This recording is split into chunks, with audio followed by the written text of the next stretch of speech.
Hello everyone, welcome back to our channel Login Assist. In this guide video, I will show you how to operate Line app on Android. So if you want to operate the Line app on Android, for that you'll have to go to the Play Store. So simply launch open Play Store on your device.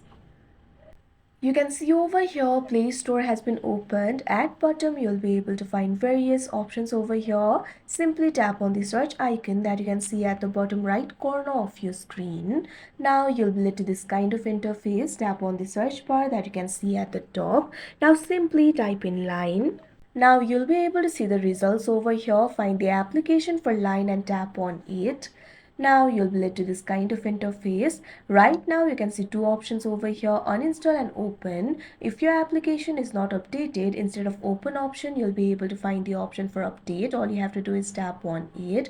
After that, wait for a while and your application will be updated.